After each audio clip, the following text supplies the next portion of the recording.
sebagai mengambil keberkatan penulis.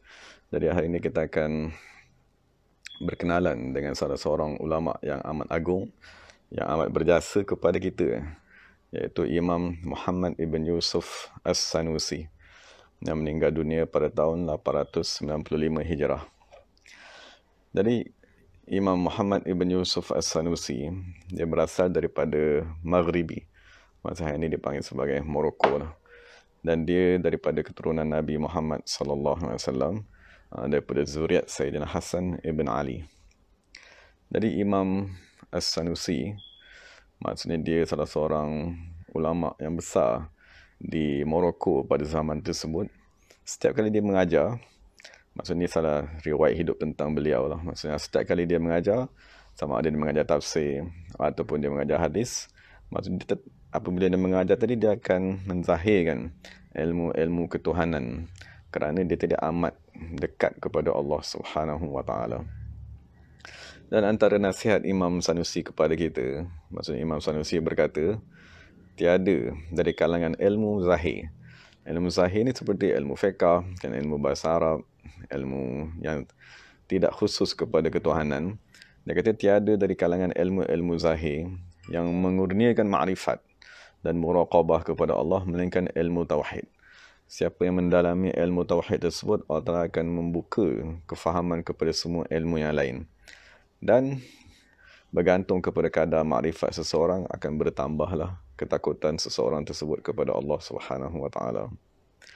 Dan salah seorang daripada murid Imam Sanusi, iaitu Syekh Al-Mullali, dia berkata, aku mendengar Imam Sanusi berkata, yambaghi lil insan an yamshiya birifqin wa yanzura amamahu. Maksudnya sepatutnya apabila kita berjalan dengan lemah lembut, maksudnya kita berjalan dengan keadaan berhati-hati dan dia memandang ke hadapannya, li alla yaqtula dabatan fil ard, kerana takut dia tadi memijak binatang-binatang yang sedang berjalan di hadapannya. Dari itu salah satu akhlak Imam Sanusi radhiyallahu anhu.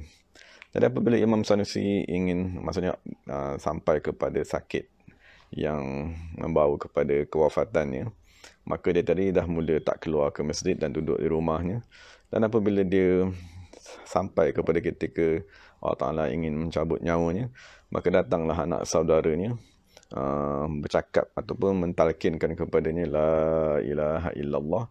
Maka Imam Sanusi berkata, wahal sama ghairuha, maksudnya adakah di sana selain daripada Allah Subhanahu wa taala.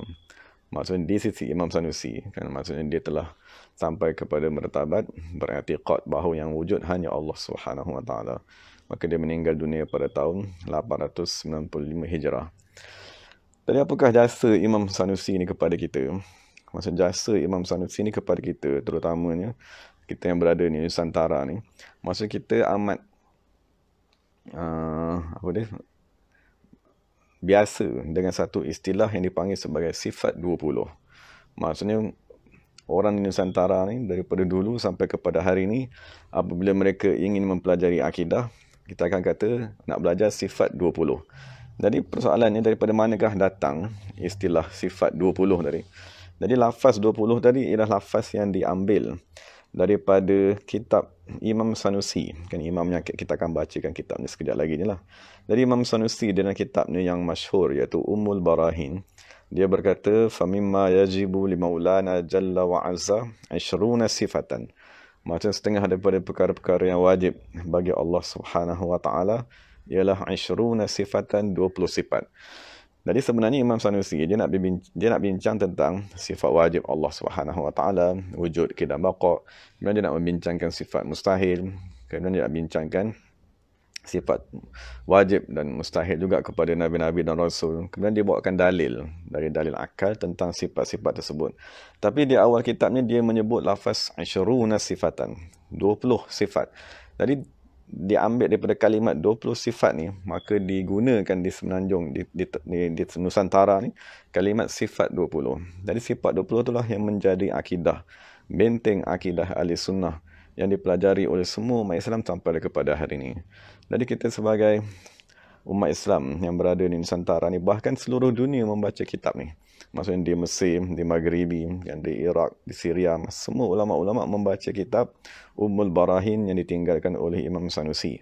Dan kitab Ummul Barahin yang ditinggalkan oleh Imam Sanusi ni, di setengah-setengah negara mereka membacanya pada setiap malam seperti membaca Yasin kepada ahli keluarganya agar akidah tadi tetap di dalam diri mereka.